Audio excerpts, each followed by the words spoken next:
નમસ્કાર દર્શક મિત્રો, ધ લોકસત્તા શોમાં આપનું સ્વાગત છે। આજે 6 જાન્યુઆરી છે।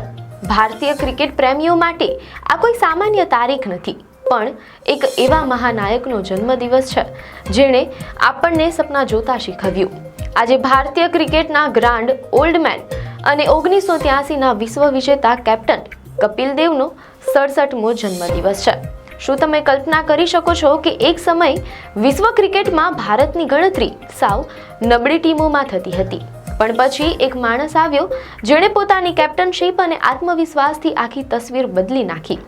આજે આપણે કપિલ દેવની એ રોમાંચક સફર વિશે જાણીશું કે કેવી રીતે 1983ના એ વર્લ્ડ કપ વિજયે ભારતને ક્રિકેટની મહાસત્તા બનાવવાનો પાયો નાખ્યો, જેણે ભારતને ક્રિકેટની દુનિયામાં એક નવી ઓળખ અપાવી। મીડિયા અહેવાલો અનુસાર 1975માં જ્યારે પહેલો ક્રિકેટ વર્લ્ડ કપ રમાયો ત્યારે ભારતીય ટીમ ઇંગ્લેન્ડ સામે કારમી હાર સાથે ટુર્નામેન્ટની બહાર ફેંકાઈ ગઈ હતી। એ સમયનું ક્રિકેટ અલગ હતું। ભારતને વન ડે મેચો રમવાનો ખાસ અનુભવ નહોતો। 4 વર્ષ પછી 1979ના વર્લ્ડ કપમાં તો હાલત વધુ ખરાબ થઈ। ભારતીય ટીમ પોતાનું ખાતું પણ ખોલાવી શકી નહીં અને એક પણ મેચ જીત્યા વગર પરત ફરી। દુનિયાને લાગતું હતું કે ભારત માત્ર ટેસ્ટ ક્રિકેટ રમી શકે છે, વન ડેમાં તેમનું કોઈ ભવિષ્ય નથી, પરંતુ 1983માં કુદરતે કંઈક અલગ જ લખ્યું હતું। 1983ના વર્લ્ડ કપમાં જ્યારે ભારતીય ટીમ કપિલ દેવની આગેવાનીમાં ઇંગ્લેન્ડ પહોંચી ત્યારે કોઈ પણ ક્રિકેટ એક્સપર્ટ ભારતને સેમીફાઇનલ સુધી પણ જોતા નહોતા તેમ અહેવાલોમાં જાણવા મળેલ છે, પરંતુ ટુર્નામેન્ટની પહેલી જ મેચમાં કપિલની સેનાએ ધડાકો કર્યો। ભારતે તે સમયની અજેય માનવામાં આવતી વેસ્ટ ઇન્ડિઝની ટીમને હરાવી દીધી। આ એ વેસ્ટ ઇન્ડિઝ હતી જેણે અગાઉના બંને વર્લ્ડ કપ જીત્યા હતા।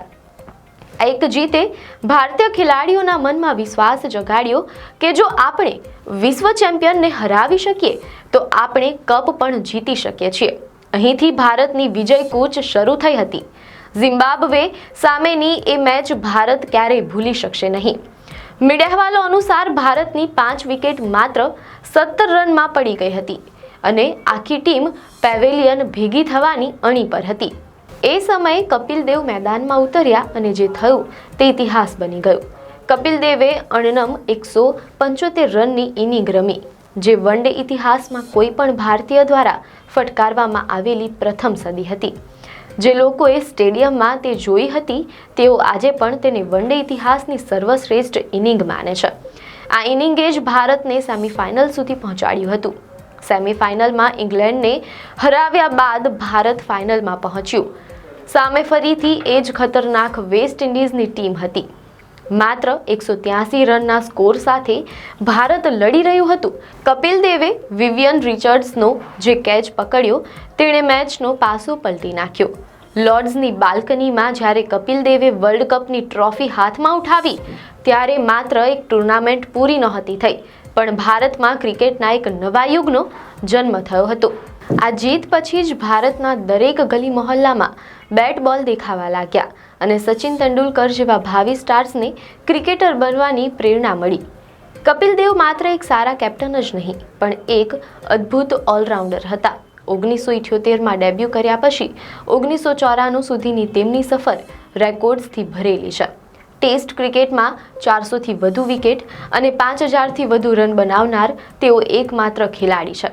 જ્યારે તેમણે નિવૃત્તિ લીધી ત્યારે 434 વિકેટ સાથે તેઓ ટેસ્ટમાં સૌથી વધુ વિકેટ લેનારા બોલર હતા।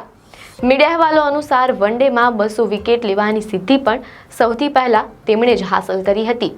તેમની ફિટનેસ એવી હતી કે તેઓ ભાગ્યે જ કોઈ મેચ ઈજાના કારણે ચૂક્યા હોય।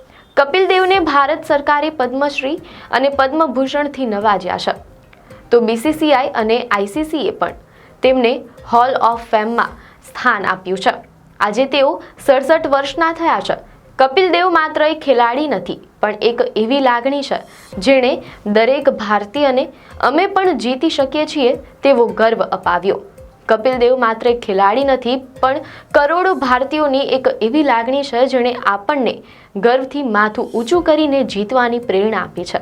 પદ્મશ્રી અને પદ્મભૂષણ જેવા સન્માનોથી નવાજાયેલા આ મહાન ઓલરાઉન્ડરના રેકોર્ડ્સ આજે પણ ક્રિકેટના મેદાનમાં ગુંજે છે। આ આપને માહિતી સારી લાગી હોય તો વિડીયોને લાઇક અને શેર કરજો, ચેનલને સબસ્ક્રાઇબ કરજો.